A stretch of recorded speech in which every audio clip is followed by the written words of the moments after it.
आपल्याला व्याख्यान देणार आहेत। प्रथम वतीने त्यांचा सन्मान करू इच्छित आहे। या ठिकाणी विद्यालयाचे प्राचार्य ढेकळे सरांना मी विनंती करतो की आपण सरांचा श्रीफळ देऊन सन्मान करायचा आहे। बर्डे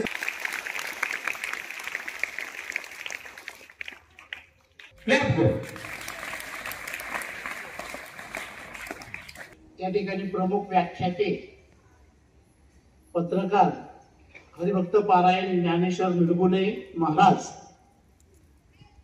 हे तसे पाहिले तर सणसवाडी तालुका शिरूर जिल्हा पुणे या ठिकाणी ते रहिवासी आहेत।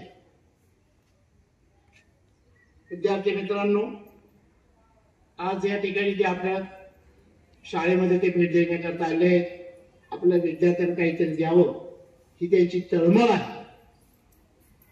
त्याचबरोबर विद्यालयाचे पर्यवेक्षक बर्डे सर, त्यांच्यासोबत आलेले आदरणीय हरिभक्त पारायण गुंडळ महाराज, विद्यालयातील सर्व शिक्षक, शिक्षकेतर बंधू आणि भगिनींनो आणि विद्यार्थी मित्रांनो, आता असे जे कार्यक्रम आपण या ठिकाणी आयोजित करतो त्याचा उद्देश आपण मूल्य शिक्षणात पाहतो की वेगवेगळ्या पद्धतीने तुमच्यावर चांगले संस्कार व्हावेत, हा खरा उद्देश त्याच्यामधून असतो। आणि याची प्रेरणा घेऊन महाराज आज आपल्या अहमदनगर जिल्ह्यामध्ये त्यांनी आता श्रीगोंदा तालुका केलाय, नगर तालुक्यात बऱ्याच 3-4 शाळा त्यांच्या झालेल्या आहेत। आता ते असे पुढे राहुरी तालुका, श्रीरामपूर तालुका, कोपरगाव तालुका या ठिकाणी ते अशा पद्धतीने विद्यार्थ्यांना प्रबोधन करणार आहेत। हे प्रबोधन करण्यामागचा उद्देश हा आहे की आजची जी तरुण पिढी आहे तितकी हुशार आहे, परंतु ती हुशारी त्या अभ्यासातून चांगल्या गोष्टीसाठी त्यांनी खर्च करावी, हाच त्यांचा खरा त्या मागचा हेतू आहे। मित्रांनो, आज प्रत्येक पालकांना आपल्या आई वडिलांना वाटतं आपला विद्यार्थी, आपला मुलगा चांगल्या पद्धतीने त्याने शिक्षण घ्यावं, उच्च पदस्थ अशी नोकरी त्याने करावी आणि त्याने सुखात आपलं आयुष्य जगावं, अशी प्रत्येक पालकाची तीव्र इच्छा झालेली आहे। आणि त्या दृष्टीने मग विद्यार्थ्यांनी कसं त्या ठिकाणी अभ्यासाकडे प्रवृत्त व्हावं, कसं जावं, हे वारंवार आम्ही तुम्हाला सूचनाद्वारे करत असतो। परंतु आज हाच विषय समोर ठेवून आदरणीय ज्ञानेश्वर मिडगुले महाराज आपल्या सोबत या ठिकाणी ते व्याख्यान देणार आहेत की आजची विद्यार्थ्यांची, आजची पिढी आणि विद्यार्थी कशा पद्धतीने शिक्षणाकडे त्यांचा कल ओढला गेला पाहिजे, हाच उद्देश त्यांच्या या व्याख्यानातून तुमच्या समोर असणार आहे।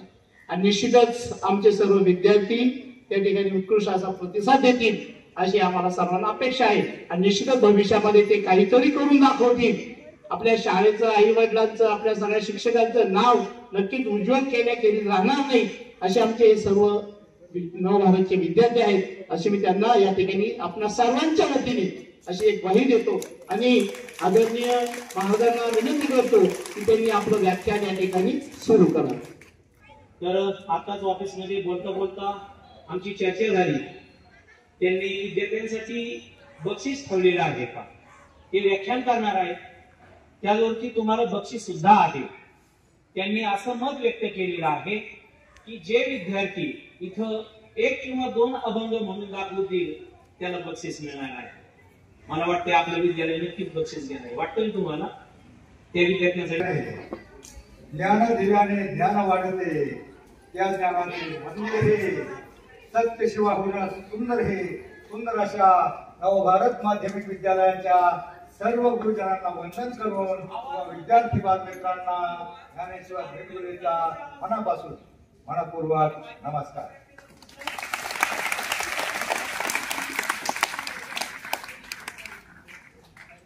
तर मी महाराष्ट्रामध्ये मला पहिले सांगतो, यासाठी हिंडतो की आपल्या महाराष्ट्रामध्ये मुलं फार हुशार आहेत, टॅलेंट आहेत, पण अगदी आर्मीमध्ये आपल्या महाराष्ट्रातली जेवढी मुलं आहेत ती कुठलीही नाही। पण भांडण काय झाले, आमच्या 70 पेक्षा या सरांची 35ची पिढी हुशार आहे आणि 35 पेक्षा ही 12, 13, 14, 15ची पिढी हुशार आहे।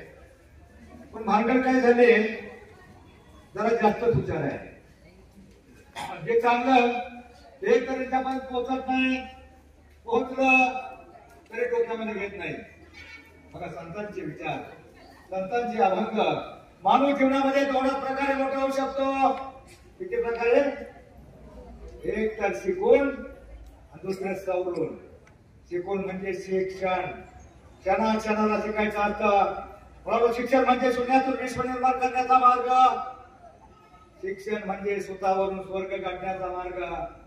लोक मेल्यावर स्वर्गात जाण्याची इच्छा व्यक्त करतात, पण शिकला सवरलेला माणूस या पृथ्वी तलावर स्वर्ग निर्माण करू शकतो, इतकी ताकद या शिक्षणामध्ये आहे. आणि मुलांनो, कोणतीही बहुमजली उत्तुंग इमारत उभारण्यासाठी पाया पक्का असावा लागतो. 10वी पर्यंत शिक्षण हा तुमच्या जीवनाचा पाया आहे. तो पक्का करण्यासाठी आयुष्यातला एकही क्षण वाया घालू नका. एक क्षणाला शिकायचं असतं. मला लहानपणी एक गोष्ट होती बघा, 2 लहान प्राण्यांची शर्यत लागते आणि त्यामध्ये एक जिंकतो. कोण जिंकतो?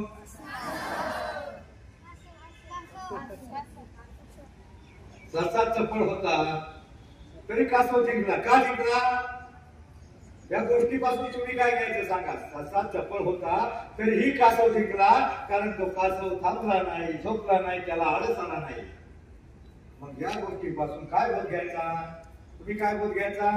कारण प्रत्येक गोष्टीपासून काहीतरी बोध घ्यायचा असतो. प्रत्येक धड्यातून काहीतरी धडा घ्यायचा असतो. धडे काय फक्त प्रश्न उत्तर लिहून पास होण्यासाठी नसतात. जीवनामध्ये प्रत्येक धड्यातून काहीतरी घ्यायचं असतं आणि ते जीवनामध्ये पुढे वापरायचं असतं.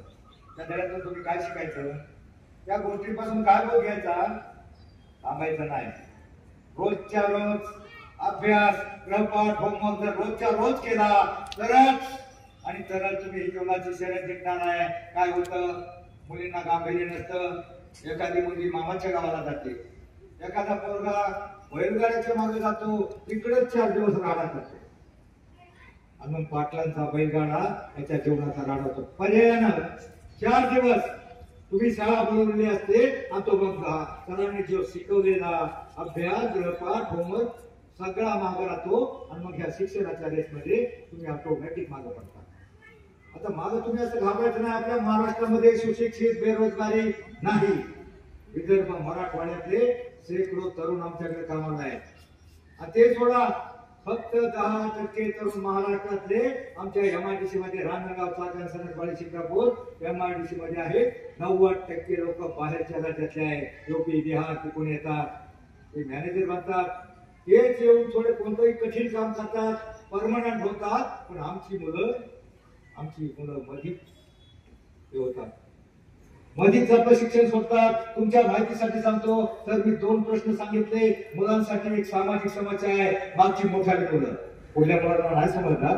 मागची 10वी मोठाली मुलं जरा कान खोलून ऐका, कारण परत म्हणाल कुणी आम्हाला सांगितलं नाही, आम्हाला काही कळलं नाही, तेव्हा आम्हाला समजलं नाही, म्हणून आम्ही अभ्यास केला नाही. महाराष्ट्रातली प्रत्येक गावातली सामाजिक समस्या आहे. आणि ती समस्या कोणती आहे? तर प्रत्येक गावामध्ये 10, 12 ते 15% मुलं बिगर लग्नाची आहेत. लग्न जमत नाही. कशी जमणार? कोणाची जमत नाही. ती मुलं नेमकी कोणती? कशी आता टंगल मंगल करतात, अभ्यास करत नाहीत, सरांचं ऐकत नाहीत, बापाचं ऐकत नाहीत, आणि आपला भरून गाडी चालवतात आणि फक्त हिरोगिरी करतात. हिरोगिरी करणारी ती मुलं ऑटोमॅटिक पुढे 11वी 12वी त्यामध्ये बाद होतात. आणि बाद झाल्यावर ती मुलं बेकार टोकार होतात. आता बेकार टोकार मुलीशी कोणती मुलगी लग्न करेल? आजकालच्या मुलींच्या आयाला फॉरवर्ड झाल्या. आमच्या मुलीला इंजिनियर पाहिजे, डॉक्टर पाहिजे, आणि ते दोघच पाहिजे. 10-15 माणसं नको. त्यामुळे घोळ झालाय. कशाला इंजिनियर पाहिजे, डॉक्टर पाहिजे? शेतकरी का नको? अहो, जो डॉक्टर इंजिनियर आहे ना, त्याची बायको दिवसभर तिथं बसून असते, काय काम नाही, भाग नाही टीव्ही बघायची. आणि मग 30-35 नंतर तिला अशी चरबी सुटते, चालवतही नाही, चालवते नाही. आमची शेतकऱ्याची बाई फार म्हातारी झाली, करपते, लेकरू सांभाळते, फार 100 वर्षाच्या म्हाताऱ्या. आणि तुमच्या गावामध्ये आता येताना पाहिलं, तिथे एक म्हातारी बघा भेळ भेटते. भेळ विकते. कसं शरीर आहे? मग शेतकऱ्याच्या बायाचं शरीर असं असतं. त्यासाठी तुम्हाला जीवनामध्ये हालचाल केली पाहिजे. एक समस्या निर्माण झाली नवीन पिढीची. हालचाल करत नाही, खेळत नाही, आपल्या आई वडिलांना कामात मदत करत नाही आणि ती मुलं स्थूल होत जातात. मागल्या वेळेला कोरोना आला. कोरोनाच्या काळामध्ये कोणती माणसं गेली? जी गेले लेठ आहेत, काम करत नाही, शेतकरी गेले, सावकार गेले, पैशावाले गेले, करोडपती गेले. एकही शेतकरी आणि एकही वारकरी गेला नाही आणि एकही भिकारी सुद्धा गेला नाही. ज्यांना ज्यांना खायला कमी, ज्यांचं शरीर मजबूत होतं ते सगळे गेले. पण जाऊ द्या, तो विषय नाही. आम्ही पंढरीच्या वारीला चालतोय. आमची पंढरीची वारी. मग सांगा, आम्ही तुम्ही एवढे 25 लाख वारकरी जातो, आम्हाला तिथं दर्शन होतं का? नाही होत. कळसाचं दर्शन घेताना ढकलाढकली होते, पण कळसाचं दर्शन पंढरपूरमध्ये पाय ठेवला तरी त्याला विठ्ठल पावला, असंच एक शास्त्र आहे. 25 लाख लोक असतात, 25 लाख लोक असतात. पण तुम्ही असं एखादी बातमी वाचली का? एखाद्या वारकऱ्यानं एखाद्या महिलेचा विनयभंग केलाय 20 दिवसाच्या दिंडीमध्ये, 25 दिवसाच्या दिंडीमध्ये. तुम्ही पेपरला बातमी वाचली का? परंतु तुम्ही पेपर उघडला तर रोज बातम्या येतात. लहान लहान मुलींचा विनयभंग केला जातो, लहान मुलींना चॉकलेटचे आयुष्य दिले जातात, मोठ्या मुलींना मोबाईलचे आयुष्य दिले जातात, त्याच्या मोठ्या मुलींना लग्नाचे आयुष्य दिले जातात. काय सर, तो इंग्लिश पाश्चात्य संस्कृतीचं आपल्याकडे इतकं आक्रमण झालंय की चांगलं ते राहिलं, वाईट जास्त आक्रमण झालंय. आम्ही पंढरपूरच्या दिंडीला जातो ना, तिथं आमच्या दिंडीचा सोहळा बघण्यासाठी कॉलेजची, कॅनडा, इजिप्त, अमेरिका त्या देशातली बरीच लोक येतात. बरेच त्या बाया असतात बघा, हाफ चड्डी हाफ कपडा.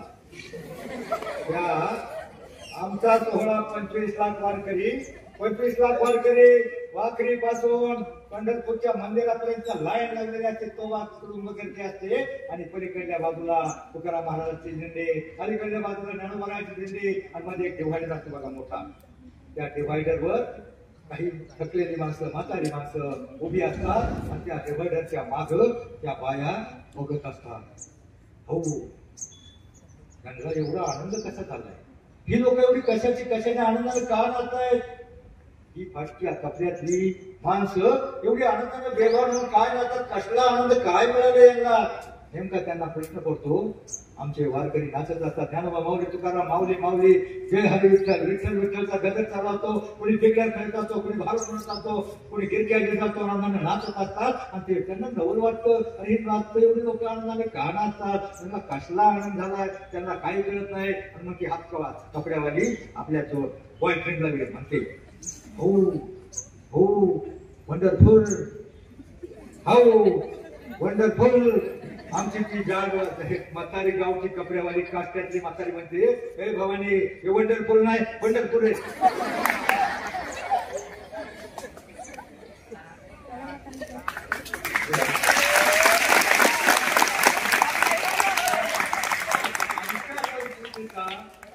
ते पाहण्यासाठी बाहेरची लोक येतात, त्यांना हेवा वाटतो.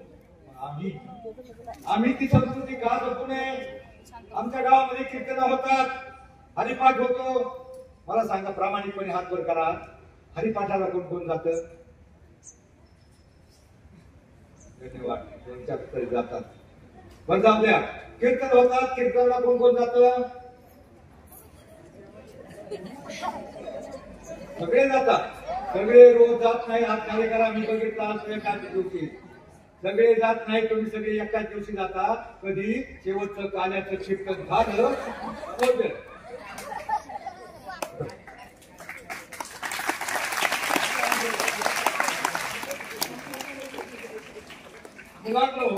भोजन आणि भजन 2 शब्द बघा. भोजन आणि भजन या 2 शब्दामध्ये फक्त एक काना आणि एक मात्रा एवढंच अंतर आहे, बरोबर? या 2 शब्दामध्ये फक्त एक काना आणि एक मात्रा जेवढं अंतर असतं. कानाच्या कीर्तनाचं केलेलं भोजन फार तर उद्या दुपारपर्यंत तुमच्या पोटामध्ये राहील. उद्या सकाळी हुरडून गटाव.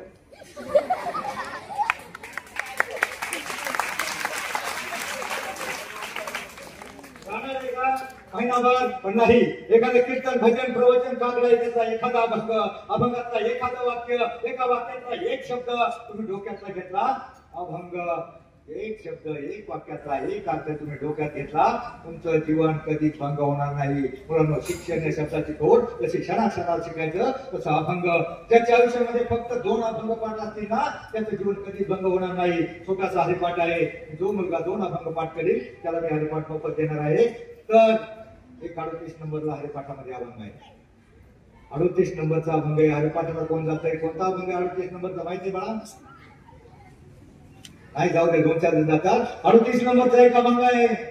अवघाची संसार सुखाचा करीन आनंदे भरेन तिन्ही, म्हणजे आनंदे भरेन तिन्ही लोक अवघाची संसार सुखाचा करीन. आता काय अर्थ होतो याचा? मला काय अर्थ होतो बाळा? हे मागून 3 नंबर. होय बाळा, तुझं लक्ष पुढे काय? तर मी एका शाळेमध्ये गेलो. शाळेमध्ये रामनवमीचा दिवस होता. सर म्हटले थोडस रामायणावर बोला, कारण आमच्या मुलांना थोडं पुराणे माहिती पाहिजे. त्यांनी मालिका पाहिलेली लहानपणी टीव्ही मध्ये. रामायणावर बोलावं म्हणल्यावर मी रामायणावर अर्धा तास बोललो. आता फक्त 10 मिनिटं रामायण सांगतो. रामायणावर बोला. तर मग मी रामायण सांगायला सुरुवात केली. दशरथ राजाचा एक केस टिकला. त्याला वाटलं अरे आपली राजगादीवर रामाला बसवायचं ठरवलं. रामाला बसवायला ठरवल्यावर रात्रीच्या वेळी ती मंथरा, टीव्ही मध्ये मंथरा असतात बघा, त्या बाईने त्या बाईची खोडी कशी करायची तिने कशी, त्या मंथराने सांगितलं कैकेयीला तो राजा होणार, तुझा मुलगा काय महाबली करावा लागणार, मग तू काय कर. मग तिनं त्या मंथरेच्या सांगितल्याप्रमाणे रामाकडे दशरथ राजाकडे वर मागितला होता. म्हटलं दसरा रामाला वनवासाला पाठवा आणि भक्ताला गादीवर बसवा. मला सांगा या 2 स्टोरी मधून काय शिकायचं? कुणाचं ऐकायचंय का? एखाद्याने वाईट सांगितलं तर वाईट ऐकायचं नाही. मंथरेचं कोणत्याही ऐकायचं नाही. मंथरेची संगत करायची नाही. आणि दुसरं त्या रामाला दशरथानं बोलवलं, सांगितलं तुला वनवासाला जायचंय. तो आज्ञाधारकपणे एकही शब्द न बोलता जायला निघाला. मग याच्यातून काय शिकायचं? आज्ञाधारकपणा. आजकालची मुलं बापाचं ऐकत नाहीत, शिक्षकांचं ऐकत नाहीत आणि मग त्याला पुढल्या आयुष्यामध्ये त्यांना भोगावं लागतं. मग त्या रामानं वनवासात जायचं म्हणल्यावर राम वनवासाला जायला निघाला आणि त्यावेळेला भरत आजोळाला होता. आणि मग भरताला बोलवलं, भरत धावत आला आणि भरत म्हणाला रामा जाऊ नको, कारण मला नाही ते वचन आहे, तर त्याची आज्ञा आहे, मला जायला लागेल. पण मग भरत म्हणला तू जा, मी तुझ्या बरोबर येतो. तू म्हणला तू माझ्या बरोबर येऊ नकोस, आपलं राज्य आपली गादी सांभाळली पाहिजे, समाज सांभाळला पाहिजे, तू गादीवर बस. पण भरत म्हणला मी गादीवर बसणार नाही. त्याने भरताच्या रामाच्या पादुका घेतल्या, त्या पादुका सिंहासनावर ठेवल्या आणि त्या सिंहासनावर पादुका ठेवून त्याच्या पायाशी हे करून त्याने सेवा केली. मला सांगा आजकालच्या जमान्यामध्ये 2 भाऊ आहेत, तुम्ही 2 जण भाऊ आहेत बरेच जण, बरोबर? एक भाऊ समजा 14 वर्ष वनवासाला जाणार नाही, पण एखाद्या छेड करून, पुन्हा मुलीची छेड करून किंवा एखादा गुन्हा करून, चोरी करून किंवा काहीतरी भानगड करून तो जेलमध्ये जाईल. एखादा मुलगा जेलमध्ये गेला तर दुसरा भाऊ काय म्हणल, बरं झालं आता मी त्याची सगळी जमीन माझ्या नावावर करून देतो. रामायणामधला भाऊ आपल्या भावात, रामायणामध्ये हे शिकायचं बंधुप्रेम, भावाभावामध्ये प्रेम असू द्या, इतकं प्रेम असू द्या मित्रांनो. काय कोणतीही प्रॉपर्टी माणूस वर नेणार नाही. माझं वय 71 वर्ष आहे. मी का म्हणतोय, मला 4 नातवंड आहे सर, 9वी पर्यंत माझी नातवंड आहे. आजही आमच्या नातवंडाच्या हातात आम्ही मोबाईल देत नाही. त्याला पर्याय आहेत ना. आम्ही हरिपाठाला घेऊन जातो. माझ्या नातीचा 3रीला असताना, त्याचा 7वीला आहे, 3रीला असताना पूर्ण हरिपाठ पाठ होता आणि तो आमच्या मुलाचा युट्यूब चॅनल आहे, त्या मुलाने युट्यूब चॅनलला टाकला. हा तिचं संस्कृत इतकं परफेक्ट आहे. भगवद्गीता गेल्या वर्षी भगवद्गीतेवर 70 मार्काची स्पर्धा होती. 7,000 इनाम होता कोरेगाव भीमाला. आणि तिचा नियम होता 11 वर्ष ते 15 वर्ष ते 22 वर्ष, म्हणजे मास्टर डिग्री पर्यंत. 10वी ते मास्टर डिग्री पर्यंत प्रवेश होता. माझ्या नातीचं वय होतं 6वीला 18 वर्ष. त्याला घेत नव्हते. पण आम्ही कोरोनाच्या काळामध्ये त्या मुलांची नातवंडाची इतकी तयारी करून घेतली होती. त्यांना हरिपाठ शिकवला, भगवद्गीता वाचायला लागली. भगवद्गीतेची बरीच मोठी पुस्तकं आहे, लहान आहेत, संस्कृत आणि त्याचा मराठी भाषांतर. आणि त्यामुळे तिची एवढी तयारी होती. आम्ही त्याला म्हणतो घ्या तर खरं, तुम्हाला काय, आम्ही पुढे म्हणतो बक्षीस द्या. मग शेवटी स्पर्धा झाली. 1 महिन्यानंतर बाकीचा मास्टर डिग्रीचा मुलगा 47 मार्काच्या पुढे एकही गेला नाही. 70 पैकी माझ्या नातीला 58 मार्क मिळाले. 7,000 रुपये बक्षीस मिळालं 6वीला असताना. आपल्या संस्कृतीमध्ये खूप काही शिकण्यासारखं आहे, पण फक्त आपण शिकत नाही. तुम्ही मोबाईल टीव्ही मध्ये एखाद्यापेक्षा एक तास घाला ना. तुम्हाला खरोखर मोठं व्हायचंय, मला सांगा, तुम्हाला खरोखर मोठं व्हायचंय का? माझे 2 मार्ग आहेत. मी फक्त 1 मिनिटाची एक आयडिया सांगणार आणि 1 तासाची एक आयडिया, आणि ते पण आठवड्यातला 1 तास. व्हायचंय का मोठं? व्हायचंय? सगळ्यांना मोठे सांगा. सगळ्यांनी म्हटलं तर मी सांगतो. सगळ्यांना मोठं व्हायचंय. सोपा मार्ग आहे, सोप्या आयडिया आहे, पण तुम्हाला माहित नसतं. जगातले फक्त 3च व्यक्ती आहेत ज्यांना वाटतं तुम्ही मोठे व्हावा. फक्त 3च व्यक्ती आहेत. कोणत्या 3 व्यक्ती आहेत माहिती आहे? कोणत्या? आई वडील शिक्षक. पूर्ण हुशार आहेत. आई वडील आणि शिक्षक या 3च व्यक्तीला वाटतं तुम्ही मोठे व्हावा. तुम्ही मोठे झाल्यावर त्यांना काही अपेक्षा नसते. त्यांना फक्त बघायचं असतं आमचे विद्यार्थी मोठे झाला. अहो, तुमच्यातला एखादा कलेक्टर झाला तर ते सरांना काही अपेक्षा नसणार, चहाची सुद्धा नसणार. फक्त गेटच्या बाहेर, कलेक्टर ऑफिसच्या बाहेर जर सर एखाद्या वेळेला गेले तर त्यांना अभिमानाने सांगता येईल, त्या कलेक्टर ऑफिस मध्ये माझा विद्यार्थी आहे, माझा विद्यार्थी कलेक्टर झालाय, एवढंच त्यांना अभिमानाने सांगता येईल. म्हणून तुम्ही एक काम करा, तुम्हाला मोठं व्हायचंय ना, सरांचा तर काय नाही देतो, ते तुम्हाला रोजच सांगतात. ते तुम्हाला काटकोण, त्रिकोण, विचारकोण, लघुकोण सगळं शिकवतात. पण जीवनाचा दृष्टिकोन फक्त आमच्या संतांचे विचार सांगतात. आणि संतांना सांगितले, माय बापा ओघे काशी. आपले आई वडीलच काशीला जायची गरज नाही. इकडे लोक काशी करायला जातात, पैसे खर्च करतात, वाढतात त्यांना ब्राह्मण लोक. काशी करायला जायची गरज नाही. तुमच्या घरात तुमचे आई वडील आहेत, खरे तुमचे देव तुमचे आई वडील आहेत. मग तुम्ही घरून निघताना मला सांगा, घरून शाळेमध्ये येत असताना किती जण देवाच्या पाया पडतात? अर्धे पडतात. काय अर्थ काय? हात खाली करा. ज्यांना देव लांब आहे ना, ज्यांनी पडतात तेवढे पडा. पण सगळ्या जणांसाठी 1 मिनिटाचं काम सांगतो. घरी निघताना तुम्हाला खरोखर मोठं व्हायचं असेल तर घरी निघताना तुमची आई किंवा वडील जे कोणी घरामध्ये असतील ना, फक्त 1 मिनिटामध्ये त्यांच्या पाया पडा. तुम्हाला एक सांगतो मी, 3 वर्षापूर्वी एका शाळेत सांगितलं पाया पडा. 99% मुलं पाया पडायला लागली. एका मुलाचा पालक फुल दारू पित होता, होता. आणि तुम्ही जर पाया पडला ना, तुम्ही जर उद्यापासूनच पाया पडला ना, 8 दिवस विचार करतील तुमचे आई वडील. 8 दिवसानंतर त्याला वाचेल, अरे आमची सोनी किती गुणाची आहे, आमचा मुलं किती शान आहे, रोज माझ्या पाया पडतात. मग माझी गुणाची बाळ, आमची गुणाची मुलं मोठं करण्यासाठी ते रक्ताचं पाणी करतील, फळाची काळ करतील, घामाच्या खाला जातील.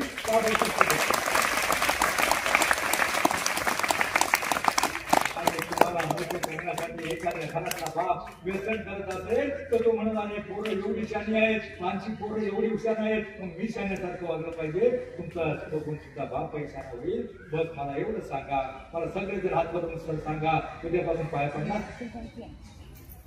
कोणी हातवर नाही केले? सगळ्यांनी धन्यवाद. मी तुम्हाला प्रणाम करतो.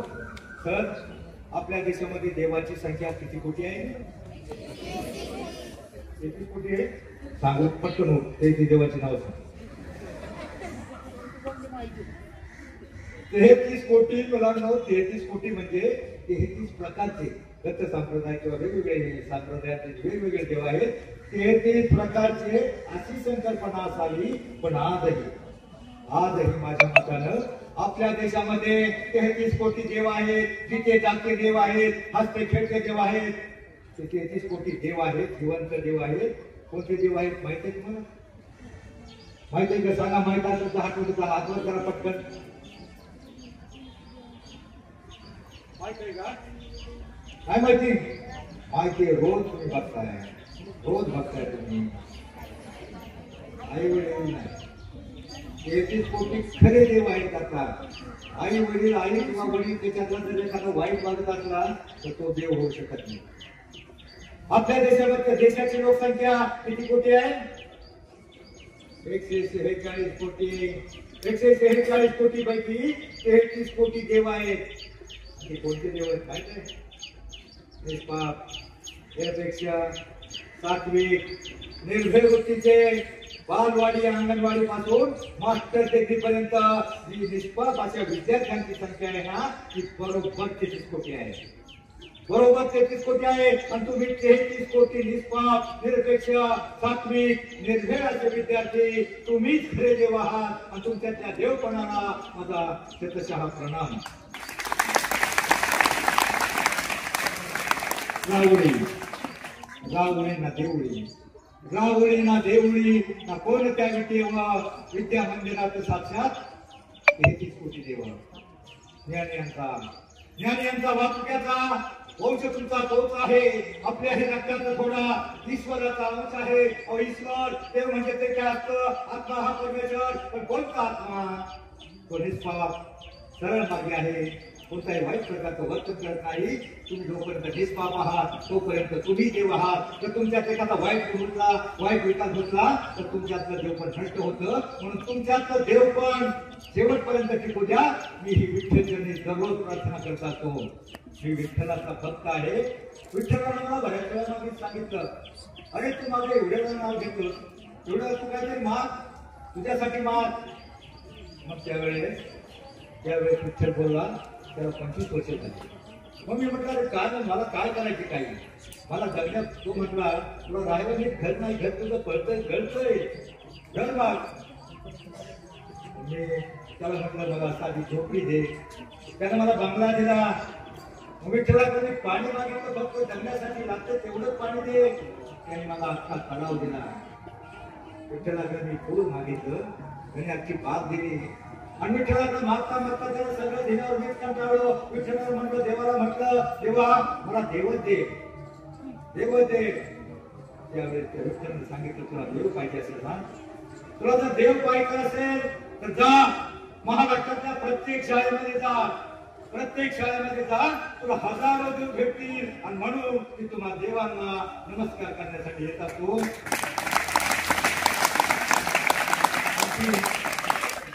आमच्या वारकरी संप्रदायाची बरेच जण टिंगत करतात, काय हे काळ कुठे उगच आपले देव देव करतात, त्यांना काय देव भेटतो का?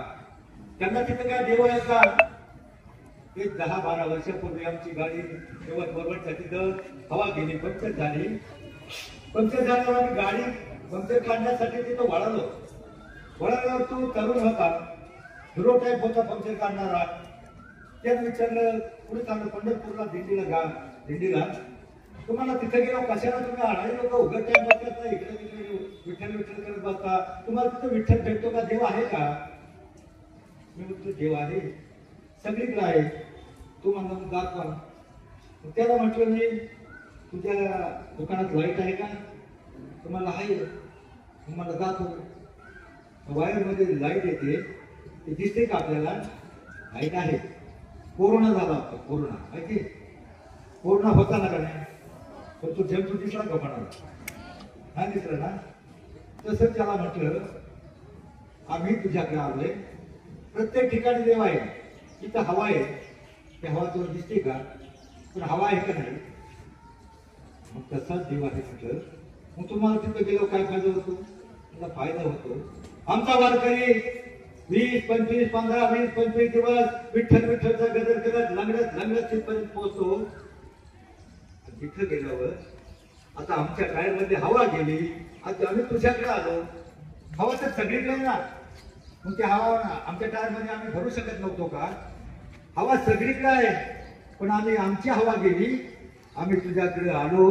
तुझ्याकडे प्रेशर आहे, तुझ्याकडे प्रेशर आहे. तसंच पंढरपूरला गेल्यावर आमच्या वारकऱ्यांना जरी कळसाचं दर्शन मिळालं तर तिथं पंढरपूरमध्ये प्रेशर आहे. ते प्रेशर आमच्या वारकऱ्यांच्या मस्तकात घुसतं आणि वर्षभर आमचा वारकरी त्याच्यात त्याला जी ऊर्जा मिळते, जे बळ मिळतं, त्या बळाच्या जोरावर 365 दिवसापैकी 350 दिवस आमचा वारकरी शेतकरी कष्ट करत असतो. त्याला हेच प्रेशर असतं.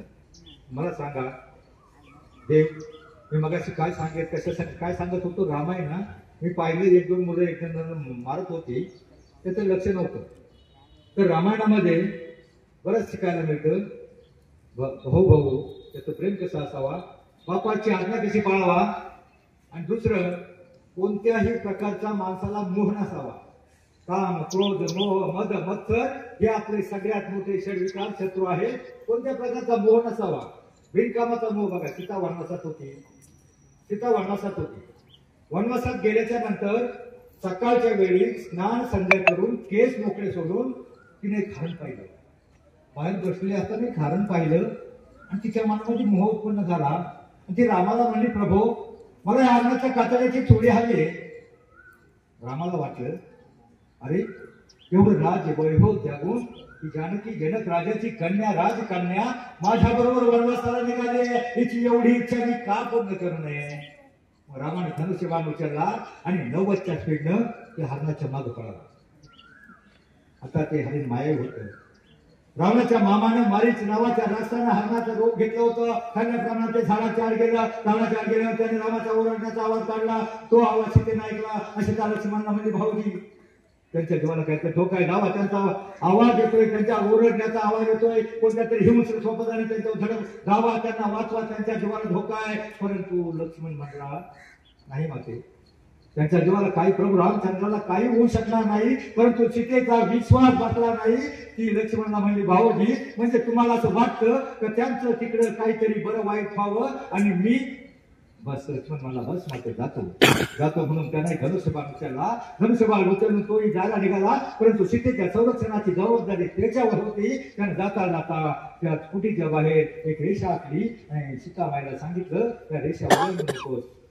त्या रेषा ओलांड, त्या रेषेत एवढं सामर्थ्य होतं, ते रेषा ओलांडू नकोस. मला सांगा मुलींनो, त्या रेषेचं नाव काय?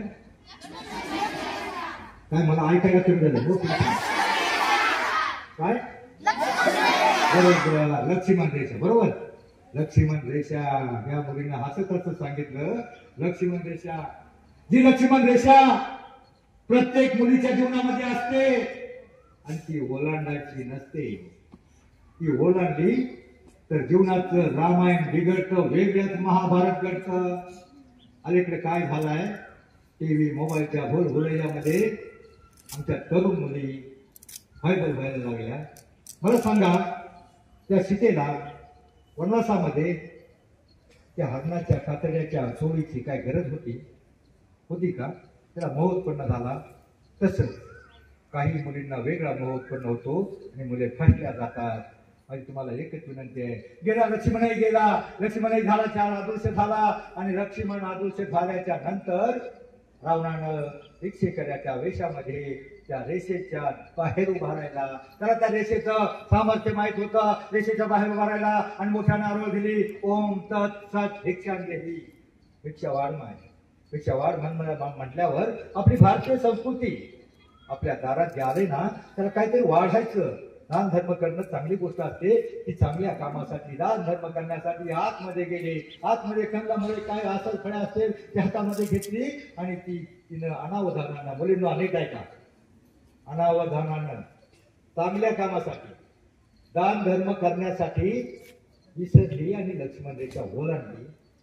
लक्ष्मण रेषा कशी ओलांडली तसा रावणाने स्वतःचा रूप, अवतार रूप धारण केलं आणि सीतेला उचललं. मला काही आठवत नाही मध्ये हा पंढरपूरला वारीमध्ये घेऊन गेला. हा मग कुठे घेऊन गेला? हा आठवला, लक्ष्मण लंकेमध्ये अशोकवनामध्ये निवडून ठेवली. तुम्हाला सगळं माहिती आहे. मुलींनो, त्यावेळेला शोध घेऊ इच्छिणारा, उड्डाण करू शकणारा राम भक्त हनुमान उपलब्ध होता. आजकालच्या जमान्यामध्ये एखाद्या मुलीला राक्षसानं हुंडानं पळवलं तर कोणताही हनुमान उपलब्ध नाही. आणि आजकालचा राम पण मुलींना सांगतो तुमच्या माहितीसाठी, आजकालचा राम पण लय अवलादी आहे. तो म्हणत शायनिंगची थोडी लागत होती, जाऊ दे, बिहार गेली, सीता गेली, गीता मिळेल. म्हणून मुलींना आयुष्यामध्ये लक्ष्मण रेषा ओलांडायची नाही, हे रामायणापासून शिकायचं.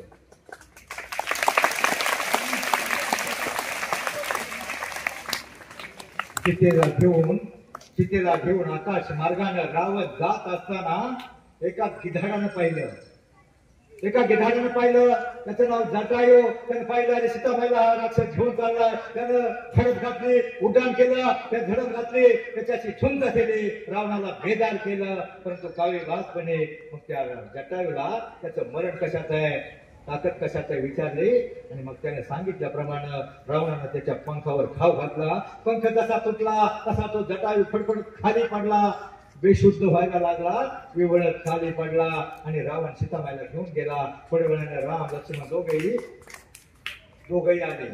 दोघेही आले आणि त्यांनी पाहिलं सीता नाही, सीता कुठे गेली. आणि मग त्यांनी त्या मार्गाने जायला गेलं. त्यावेळेस पाहिलं तिथं जटायू विवळत पडला होता.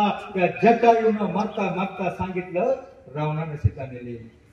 मुलींनो त्यावेळेला ते गिधार जटायू पक्षी एका स्त्रीची इज्जत वाटवण्यासाठी, स्त्रीला वाचवण्यासाठी स्वतःचा प्राण दिला.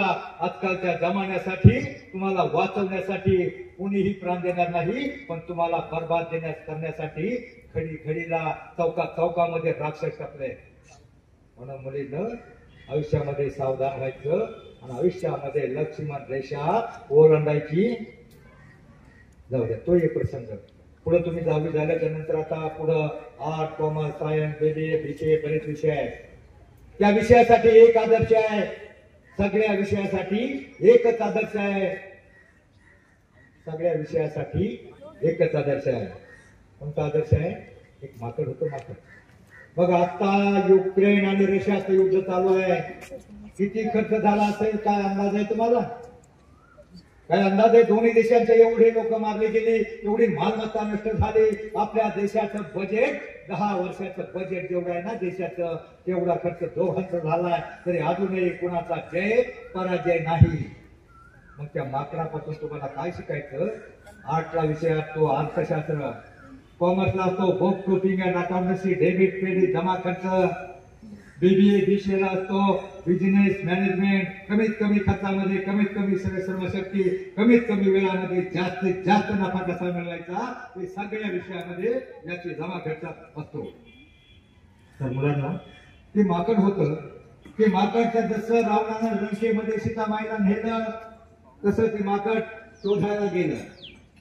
ते माकड आता कोणी शोधायला येणार नाही.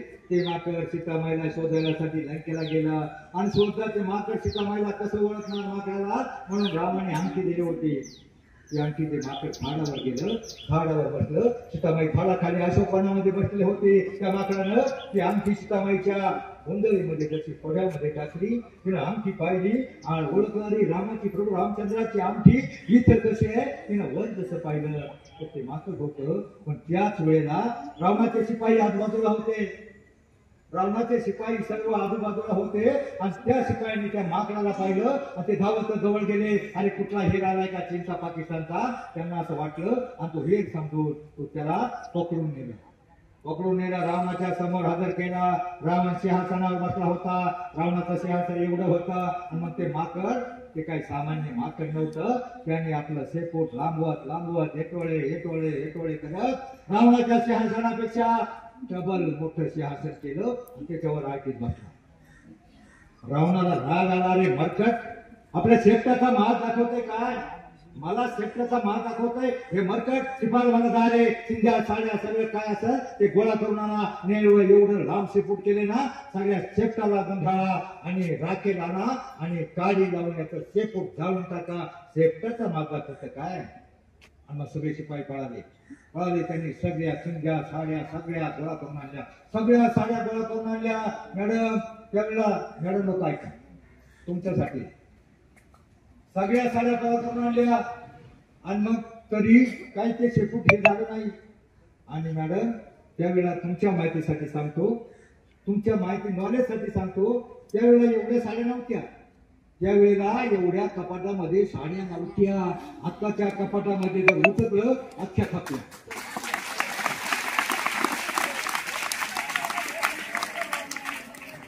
एका म्हातारीला वाटलं आपलं 50व्या लग्नाचा वाढदिवस अॅनिव्हर्सरी साजरी करावी. आणि मग तिने ठरवलं मी लग्नामध्ये शालू घातला होता ना 50 वर्षापूर्वी, तो घालायचा. आणि तो शालू होता पातळात गेला होता. कारण जशी साडी आहे तशी कपाटात, तशी साडी आहे तशी थप्पी लागली शेवटपर्यंत. मग तिने तो खालचा शाळू घालायचा माणूस आनंदामध्ये मोठ्या तो शाळू घालायचा नव्या नवरीसारखं टाकायचं आणि माझ्या लग्नाचा वाढदिवस आहे लग्नात होती ना तशी दिसली पाहिजे आनंदामध्ये मोठी ती खाली वाकली आणि ती खालची साडी जशी ओढली तशा वरल्या साड्या अख्ख्या तिच्या बोकांडी पडल्या. अहो साड्या काय वाजवताय म्हातारी खलास. आत्ता महिन्याचा काय भांडण झाले आपल्या प्रत्येक सणाला का आम्हाला साडी पाहिजे साडी आणा कशाला साडी आणा थकल्या त्याला मरशीला. काय झाले आमच्या साड्या कपडे भांडी कुंडी ते सगळे थप्पी माळ्यावर लागली आणि मारवाड्याची धन झाली. आमचा समाज सगळा गरीब होत चाललाय पण आम्हाला कधी करणार आहे गरजे फक्त 2-4 साड्या बाद झाल्या. तर काय सांगत होतो आता एक साडी कमी पडली विचार केला सगळ्या साड्या आणल्या एकही साडी बाईची ठेवली नाही शिल्लक सगळ्या साड्या आणल्या पण एक साडीचं अंतर राहिलं. मग एक शिपाई म्हणला अरे ती शिकाय ना अशोकपणा शिकायचा तिची साडी पटकन घेऊन या आपला टाइम होतोय हे जसं त्या माकडानं ऐकलं शेपूट आपसून घेतलं. मग हा म्हणजे याचे शेपूट कमी झाले चला पटकन सडा होता राकेल होता त्या कॅन्डाने 15-20 कॅन्डाने होते लांबवलेल्या शेपटावर बसली आणि मग 15-20 सैनिकांच्या हातामध्ये माची दिल्यावर त्यांनी जाग माची ती शेपूट पेटवलं त्या शेपटाचा भडका उडाला तसा तो माकड उडाला आणि रावणाच्या महालावर जाऊन बसला. रावणाच्या महालावर त्यांनी पलित्यासारखा शेपूट फिरवलं अख्खा महाल 1 मिनिटात खाला. सैनिकांच्या वाड्यावर त्याच्या होड्यावर त्याच्या घरावर त्याच्या झोपडीवर अख्खी सोन्याची लंका 1 तासामध्ये नष्ट केली. आता मला सांगा बिझनेस मॅनेजमेंट किती खर्च झाला त्या माकडाचा किती खर्च झाला. साड्या कोणाच्या होत्या लंकेतल्या साड्या राखेल ती 1 रुपयाची माचीस म्हणजे 0 बजेट मध्ये त्या माकडानं युद्ध जिंकलं.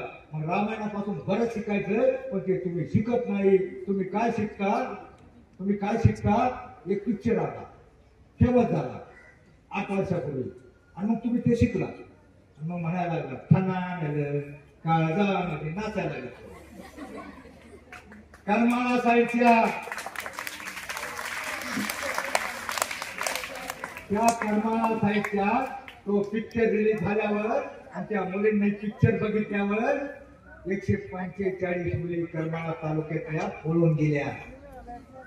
मी ते सगळं ऐकलं चॅनेलवाल्यांनी मला तिथं माझ्या त्याच्या चॅनेलवाल्याबरोबर तिथं गेलो आणि तिथं गेल्यावर सगळ्यांचा शोक ऐकला. पोरगी गेली 2 दिवस आम्ही तिथं. नंतर आमचा एक चॅनेलवाला ठाण मानून तिथं होता. नंतर कळलं 15 दिवसामध्ये सगळ्या 145 पैकी 144 रिटर्न आल्या. सगळं पार्सल वापस. कारण काय झालं असेल कारण ते त्यांना खरं प्रेमाचा अर्थ कळलाच नव्हता. त्या भावनेच्या भरात पडून गेल्या होत्या. त्या पाश्चात्य संस्कृतीचं आगमन झाले ना. मराठी सांगू का इंग्लिश मध्ये सांगू मराठीत नाही ना ती आरची म्हणती मराठीत सांगू का इंग्लिश मध्ये सांगू. आता ते इंग्लिश आता टेंडर निघाले. मला वाटतं वेळ थोडा राहिलाय पण मग आमच्या मुलींनी काय शिकायचं रामायणापासून लक्ष्मण रेषा ओरंडायची नाही. त्या पिक्चर मधले 2-3 सीन सांगतो. वेळ खतम झालेला आहे. तुमच्या सुट्टीच्या वेळेला तुम्हाला 10 मिनिटात सोडतो. तर त्या पिक्चर मधले 3 सीन 4 सीन सांगतो. पिक्चरचा शेवट काय झाला मुलांनो काय झाला. आई वडिलांना मारलं रक्ताळलेल्या पावलानं निरागस चेहऱ्यानं आपल्या आई वडिलांचं मढ पाहून निरागस पावलानं रक्ताचे थवे वठवत बाहेर जाणारं ते बाळ त्या बाळाचा काय गुन्हा होता काही होते जाऊन. ती मोठ्याची पोरगी होती श्रीमंताची पोरगी होती. पळून जाताना बरेच बापाचे पैसे तिने बॅग मध्ये घातले. पळाल्यावर परत नेमकी कुठून त्यांना बुद्धी घुसली त्या टेस्टीत बसली आणि मागं आल्यावर त्यांना पकडा गुंड सुटले. गुंड सुटल्यावर काय पकडले, पोलीस स्टेशन मध्ये गेले. पोलीस स्टेशन मध्ये गेल्यावर त्यांनी कागद फाडली त्या मिरचीनी, आणि कागद फाडल्याच्या नंतर परत त्याला सोडून दिलं. केस मागा घेतले आणि त्याला घेऊन गेले होते. बघताय त्याला मारतात म्हणल्यावर यांनी त्याच्या गुंडाचीच बंदूक घेऊन त्याच्यावर फटलबार काढला.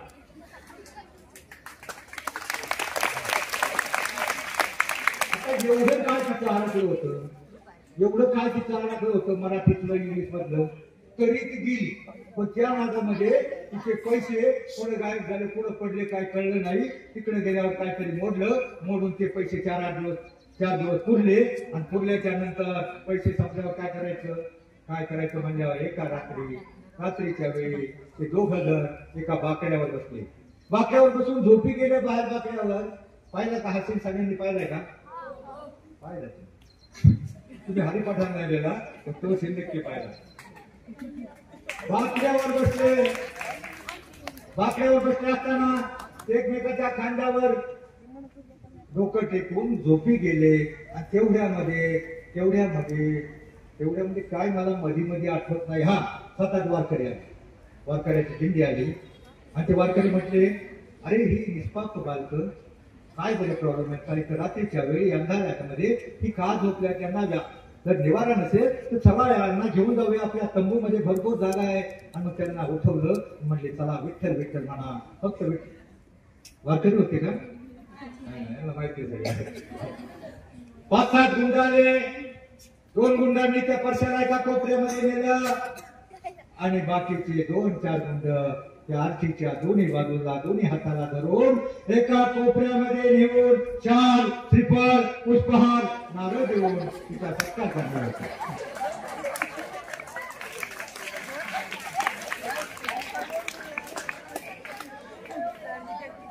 मुलींनो, काय सत्कार करणार होते ना? नाही ना, कळते तुम्हाला.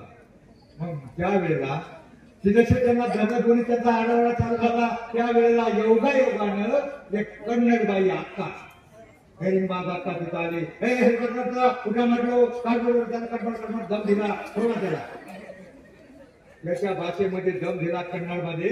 आणि मग त्या गुंडांनी त्या अक्काच्या हातात दांडतो होतं. अक्का त्यांना माहिती डेरिंबाग आहे, अक्काला घाबरले आणि त्याला सोडून दिलं. बरोबर मुलींनो, आजकालच्या जमान्यामध्ये तुमच्या माहितीसाठी सांगतो, अहो अक्का सोडा, एखाद्या मुलीला महिलेला जर 5-7 गुंडाने एकांतामध्ये जर गाठलं असलं तिथं ती अक्का सोडा, मोठा पुढारी पहिलवान बोक्का सुद्धा मध्ये पडत. का तर त्या गुंडाचा मान खावा लागेल, ओळखून घ्यावा लागेल, परत पोलीस स्टेशनला जबाब द्यावा लागेल, कोर्टात खेटे घालावा लागतील. म्हणून तुमच्या माहितीसाठी सांगतो मुलांनो, आजकालच्या जमान्यामध्ये कुणीही मुलींना एखादा जर छडाछाड ओढत असला तर व्हिडिओ काढतील. बरेच जण लांबून बघितलं नाही, एखाद्यानं लांबून व्हिडिओ काढतील, पण तुम्हाला कोणी वाचवणार नाही.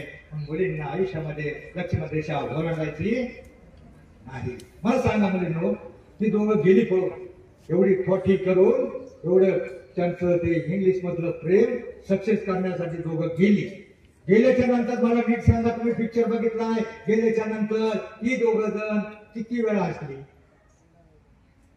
असली? एकदाच पहिल्या दिवशी ते गोदडी गोळवळ करत होते.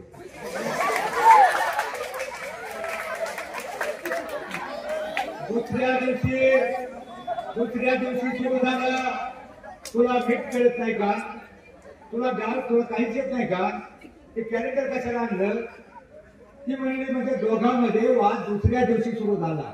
मला सांगा, दुसऱ्या दिवशी त्यांचा एकमेकाचा वाद सुरू झाला, भांडणं सुरू झाली, एकमेकाला जे प्रेमानं बोलत होते ते प्रेम काय असतं ते संपलं.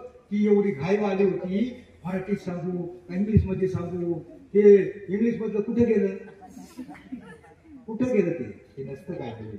काय ते इंग्लिशचा शब्द आहे, पाश्चात्य भाषेला आक्रमण केलं आपली संस्कृती बरबाद सांगण्यासाठी. तो इंग्लिशचा काय शब्द आहे सर? माझी इंग्लिश 35% मार्क होती. मी जुना बीकॉम आहे, मला फक्त 35 मार्क होते इंग्लिशला, मला जास्त इंग्लिश नाही.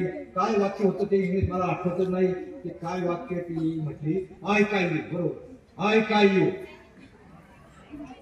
मग तिचं ते आय काय यू कुठं गेलं?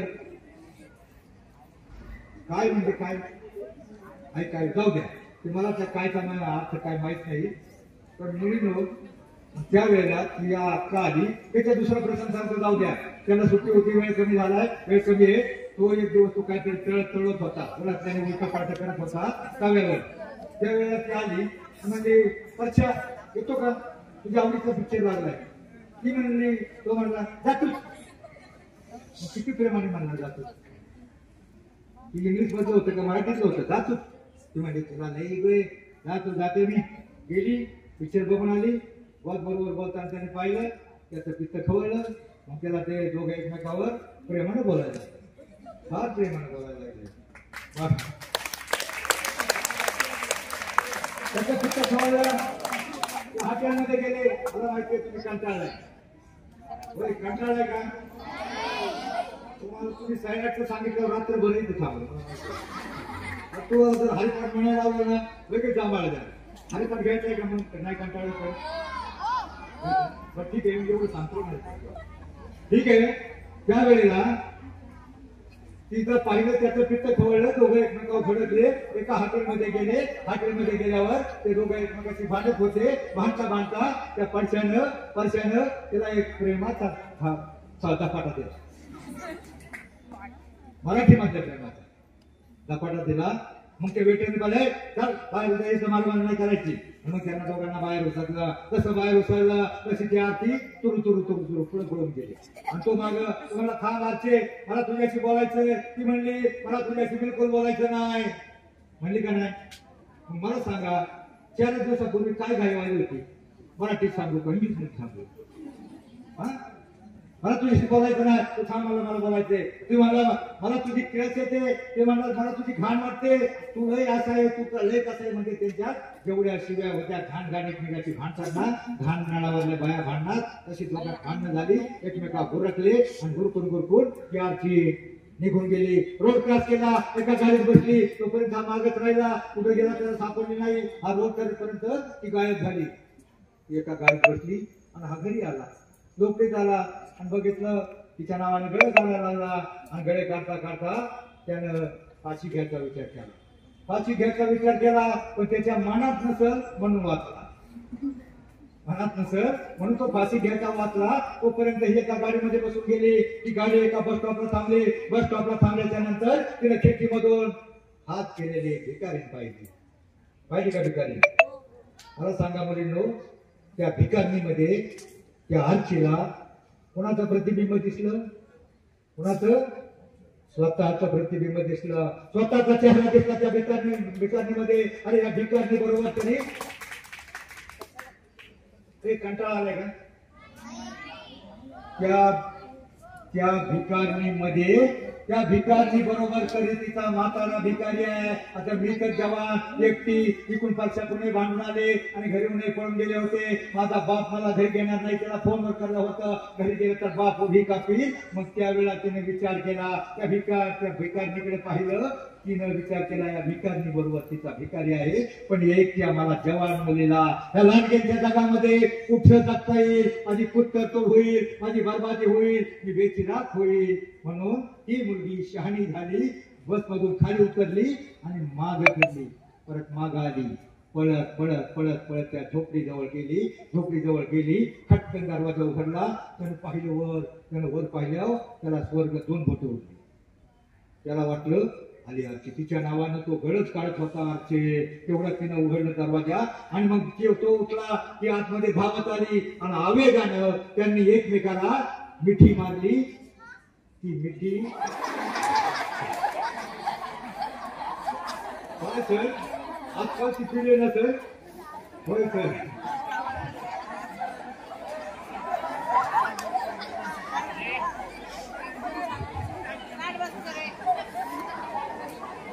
आजकालची पिढी एवढी हुशार आहे सर, त्यांना सगळं कळतं. एक 4 वर्षाचा भाऊ आणि एक 1.5 वर्षाची बहीण. आमच्या एका महाराजांची बरं का, कीर्तनकार महाराजाचा मुलगा आणि मुलगी. त्यांनी मला सांगितलं, माझ्या टीव्हीला पिक्चर लागले होते पिक्चर. आणि मग ती जाहिरात लागली आणि नंतर परत पिक्चर लागला.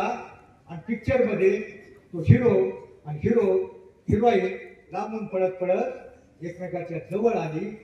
जवळ जशी आली तसं ते ती पोरगी म्हणली की काय करतायत, ते पोरग म्हटलं तुला नाही कळायचं, आणि ते म्हटलं आता बघा झाडी दाखवायची. म्हणजे जे दाखवायचं ते दाखवत नाही, त्या पोरांना कळतं आता झाडी दाखवते, ते बाकीचं काय दाखवणार नाही. मग मला मी काय सांगत होतो लक्ष्मण रेखा. मी रामायण त्यासाठी सांगितलं. एका शाळेमध्ये मी गेलो, मुलांचं लक्ष नव्हतं, एक मुलगा ते दुसऱ्याला मारत होतं, त्याचं लक्ष नव्हतं. मी अख्खं रामायण सांगितलं. रामायण सांगितल्यानंतर मी त्या मागच्याला विचारलं, हे झाडाजवळच्या मागून 4 नंबर, हे बळा रावणाला कुणी मारणार रे? रावणाला? तो म्हणला मी नाही मारलं. आता तू काय रावणाला मारला? तुझं शाळेत लक्ष नसतं. तुमचं लक्ष आहे सध्या शिक्षण. तुमचं लक्ष आहे सध्या शिक्षण.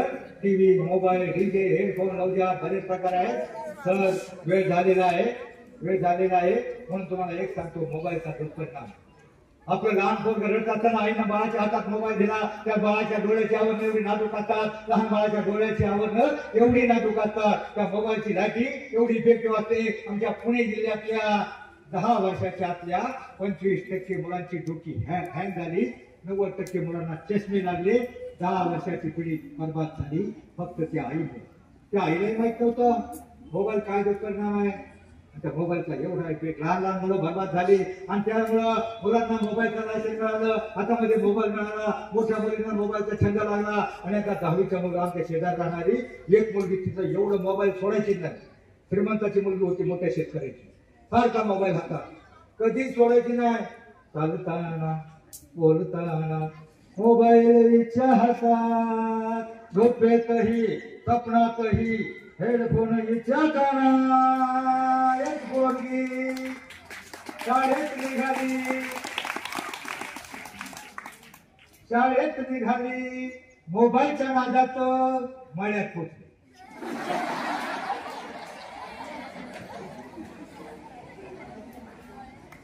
आणि म्हटली काय ग ठमे, आज शाळा नाही का? आणि मग ठमी म्हणते बया गाडी मोबाईलचं यार नको. मोबाईल चांगला आहे 50%, हे चांगलं त्याच्यातून घ्या. मुलांना तुमच्या माझ्यासाठी सांगतो, त्या मोबाईल मध्ये काहीतरी क्लिप येतात, तुम्हाला 1 लाखाचं बक्षीस लागले, तुम्ही त्याला बिलकुल 1 रुपया पाठवायचा नाही. बरेच लोक, नवीन पिढी बरबाद झाली. मोबाईल मध्ये बरेच विषय आहेत, मेसेज बरेच येतात, फेसबुकला बऱ्याच भानगडी होतात. त्या मेसेजवर बघून ती मुलगी हॉटेलमध्ये भेटायला जाते त्या फेसबुक मित्राला, तर तो तिचा बापच नाही. कोणत्याही मोबाईल मधल्या प्रलोभनाला मोबाईल मधून सगळे घोटाळे होत चालले. मला वाटतं वेळ संपलेला आहे, परंतु अजून सुट्टीसाठी 10 मिनिटं बाकी आहेत ना, 10 मिनिटं आहेत ना. जाऊ दे, तुम्हाला त्याचाच एक दुष्परिणाम सांगतो.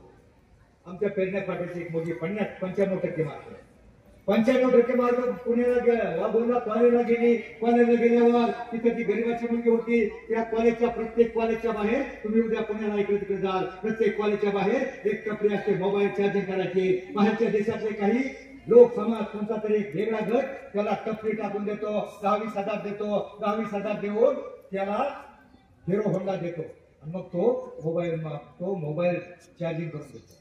तिथं आमच्या बळभागी मुले जातात. तुम्ही जाल उद्या, तुम्हाला वॉर्निंग सांगतो, तुमच्यासाठी सांगतो, सत्य घटना आहे, अगदी सत्य. 2011ची सत्य घटना आहे. मोबाईल आले होते आणि त्यावेळेला ती मुलगी, तो बघतो, अरे बऱ्याच मुली चार्जिंगला येतात, त्यांच्यातली कोणती मुलगी भोळी बाबी आहे, कोणती मुलगी पटण्याजोगी आहे, तो हेरतो आणि तिच्याशी बोलतो. कोणत्या गावची तू? पहिल्या वेळेला सामान्य बोलतो, नंतर बोलतो, पुढच्या वेळेला बोलतो, अरे हा मॅचिंग ड्रेस घातलाय, फार सुंदर दिसतेस म्हणल्यावर चढले हवाला असते आणि फसते. मग तो मुलगा पुढची स्टेप देतो, अरे तू एवढी हँडसम, ब्रिलियंट, देखणे, एवढी हुशार मुलगी तू, आणि एवढा साधा 500 रुपयाचा गट्टू मोबाईल वापरतेस. ती म्हणते मला इनफ आहे, मला पुरेसा आहे कॉन्टॅक्टसाठी. यासारख्या मुलगा कसला मोबाईल पाहिजे अँड्रॉइड. ती म्हणते माझ्या बापाची ऐपत नाही. तो म्हणला तुझ्या बापाची ऐपत नाही, मी देतो म्हणल्यावर ती म्हणली नको मला भेटलं. तो म्हणला घेतो, घे ना, तुला मिळतोय सुखात, तुला वापरायचे ना. तो म्हणली नको, माझ्या बापाला जर कळलं तर माझा बाप मला उलटी लटकील. तो म्हटला तुझ्या बापाला कसं कळल, तुझा बाप कुठेतरी तिकडे शेतामध्ये म्हटलं असेल, घामाच्या धारा गाळत असेल, रक्ताचं पाणी कुठेतरी काम करत असेल, त्याला कसं कळल. हा मुद्दा त्याला पटला. हा मुद्दा त्याला थोडासा पटला आणि तिथं मंचन झालं. तर शिकेसारखा थोडासा लोक झाला. आपण ती म्हणली पुण्याला जावं लागेल, म्हणजे तुझ्या एकट्या बरोबर यायचं म्हणल्यावर मला भीती वाटते. तो म्हटला सोनू तुझा माझ्यावर भरोसा नाही का. सोनूचा भरोसा नव्हता, सोनूचा बिलकुल भरोसा नव्हता. पण तिच्या मनामध्ये मोह उत्पन्न झाला होता. मोबाईल मिळतोय फुकटचा घ्यावा, त्याच्यावर पुण्याला गेले. वेळ संपलेला आहे म्हणून फास्ट सांगतो. 20,000च्या मुलाला नेले, 20,000 नेले, 18,000चा मोबाईल घेतला. किती उरले. आता मुलगी पुण्याला गेल्या म्हणजे वडापाव थोडी मागा आणायचे. मग त्यानं तिला 5 स्टार हॉटेलमध्ये गेला. एरवी वडापावची अवकाश नव्हती. 5 स्टार हॉटेलमध्ये गेले. तिथं बिल आलं 200 रुपये. आता किती उरलं. किती उरलं. 18,000चा मोबाईल घेतला. 18,000चा मोबाईल घेतला. 200 उरले. 200 उरल्यावर 18,000चा मोबाईल घेतला. 200 उरले. परत त्याने शेअरिंग केली. परत 200 रुपये आणि बसला यायला 80 रुपये लागत होते. 80 रुपये लागत होते. त्यांनी शाना म्हणायचं ना मागे यायचं. तो त्याने आणखी त्या पोरी भाव खायला लागला. त्या पोरला म्हणला आईस्क्रीम खाओगी. ती पण म्हणली हा. तो मला 180 रुपये गेले. 180 रुपये गेल्यावर किती उरले. 20 रुपये उरले. यायला किती लागत होते. 80 रुपये. मनामध्ये प्रश्नचिन्ह होतं. चेहऱ्यावर प्रश्नचिन्ह दाखवता येत नव्हतं. त्या मुलीला घेऊन तो खाली उतरायला लागला. खाली उतरता शेवटच्या पायरीजवळ आला. कसा शेवटच्या पायरीजवळ आला तसा त्याच्याच वयाच्या हिंदारलेल्या केसाचा एक भिकारी समोर हात केला. म्हणला साहेब 20 रुपये देना साहेब, 20 रुपये देना साहेब. त्यांचं भिकारीकडे पाहिलं. तो म्हणला 20 रुपये का क्या करेगा. तो म्हणला कुछ नहीं साहब, मोबाइल को रिचार्ज करना है, गर्लफ्रेंड को फोन करना है. तो हीरो म्हणला देख लेना भिकारी ने भी गर्लफ्रेंड बनाया. तेव्हा तो भिकारी म्हणला वैसा नहीं, वैसा नहीं, गर्लफ्रेंड ने भिकारी बनाया. टोटल 15 ते 70ची पिढी त्या मोबाईलच्या नादामध्ये आपला समाज भिकारी होत चाललाय. लाईटीचे 1000 रुपये बिल आलं तर आमचा बाप लाईटीच्या ऑफिस मध्ये जातो. म्हणतो साहेब 90 रुपये. एवढं कसं आलं. 2 बल्ब आहे. पण मोबाईलच्या एका घरामध्ये 1000-2000 बिल भरताना आम्हाला काहीच वाटत नाही. जाऊ द्या. तो शेवटचा प्रसंग सांगतो. तो भिकारी म्हणला 20 रुपये. म्हणल्यानं मुलीच्या समक्ष मोठी छाती पुढे काढून 20 रुपयाची नोट फटकवली. उदाहरण करण्याचा अवतारण त्याच्या हातामध्ये ठेवली. त्याचा कावा वेगळाच होता. त्या मुलीला म्हणला इथं थांब. तो ती मुलीला तिथं पायरीजवळ थांबवलं आणि तो गेट जवळ गेला. गेट जवळ गेल्यावर त्याने फोन काढला आणि फोन लावला. हॅलो हॅलो, मुर्गी लाया हूँ मेरा 5 लाख रुपए रेडी रखना. मुर्गी लाया हूँ मेरा 5 लाख रुपए रेडी रखना. हे तो बोलत असताना त्या गेट मधून त्या मुलीच्या गावचा पेरण्या फाट्याचा पोलीस पाटील आणि कॉन्ट्रॅक्टर गेट मधून आतमध्ये येत होता. त्या पाटलानं ऐकलं मुर्गी लाया हूँ 5 लाख रुपये. आयशी कोणती विलायची मुर्गी आहे, सोन्याची मुर्गी. त्याला प्रश्न पडला. पण ते कॉन्ट्रॅक्टरशी बोलायच्या नादात तो विसरला आणि पुढे आला. तसा तो समोर आला आणि त्याला त्या पायरीजवळ घोट मारणारी ती गरीबाची मुलगी पाहिली. आणि त्या मुलीला त्या पाटलानं विचारलं तू इथं कशी आहेस.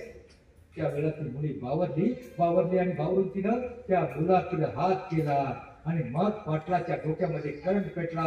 पोलीस पाटील म्हणजे त्याला सगळे क्राईम लक्षी माहिती असतात. मुर्गी म्हणजे मुर्गी नाही, मुर्गी म्हणजे कोंबडी नाही, मुर्गी म्हणजे मुलगी असा अर्थ होता. आणि मग त्याच्या डोक्यात करंट पेटला. त्या मुलीचा हात पकडला. म्हणाला चल त्या मुलाकडं चल. म्हणल्यावर त्याला हात पकडून ते दोघं तिघं जण त्या मुलाकडे निघाले. मुलाकडे निघाल्या त्या मुलानं पाहिले. धपा जसा पाटील रागामध्ये आपल्याकडे येतोय तसा तो मुलगा धुम पळाला. 90च्या स्पीडनं पळाला.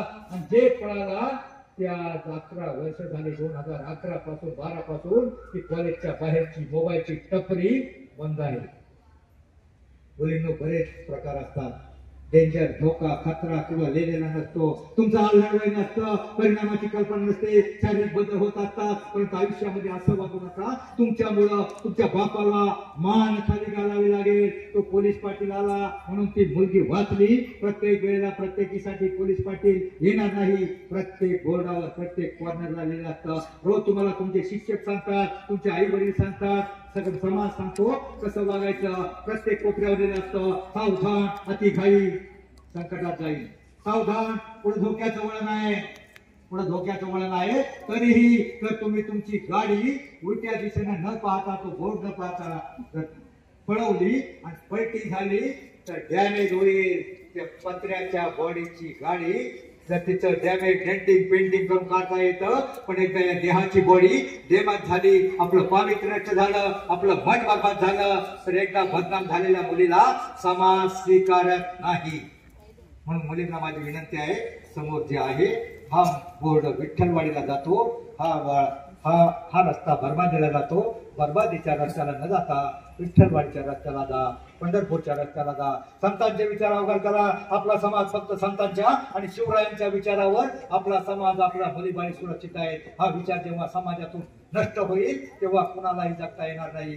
बस आता जाता जाता एवढं सांगतो. मला शेवटला एक प्रश्न दिला होता, तुम्हाला एक प्रश्न विचारतो. छत्रपती शिवराय जगावं कसं छत्रपती शिवरायांनी शिकवलं, मरावं कसं शंभूराजांनी शिकवलं, आणि वागावं कसं संतांनी शिकवलं. त्या छत्रपती शिवरायांच्या दोन्ही मुलांची आणि सुनांची नावं कोणाला माहित आहे? त्याला मी हरिपाठ देणार आहे आणि पुस्तक देणार आहे. पुस्तक त्याच्या नावानं लायब्ररीमध्ये राहील. छत्रपती संभाजी महाराज, छत्रपती राजाराम महाराज आणि राजाराम महाराजांची बायको महाराणी ताराबाई आणि संभाजी महाराजांची बायको येसुबाई. टाळ्या याच्यासाठी अर्ध्या टाळ्या वाजवा. हा बस बस बस. आता मला सांगा, आपल्याला डॉक्टर बाबासाहेब आंबेडकरांच्या मुलाचे नाव माहित नाही, महात्मा ज्योतीच्या मुलांची नाव माहित नाही, छत्रपती शिवरायांच्या मुलांची सुनांची नाव तुम्हाला माहित नाही, आणि त्या सायराट मधला लांगड्या पारश्या त्याचं काय तुला बेणं धरायचंय का? धन्यवाद. कमनशिबाचा पासा निखळून पडेल, परंतु मुलांनो प्रयत्न इतका करा, अभ्यास इतका करा, प्रयत्न इतका करा, अभ्यास इतका करा, त्या विठ्ठलाला, त्या देवांना तुम्हाला येणं भागत पडेल. जय हिंद, जय महाराष्ट्र.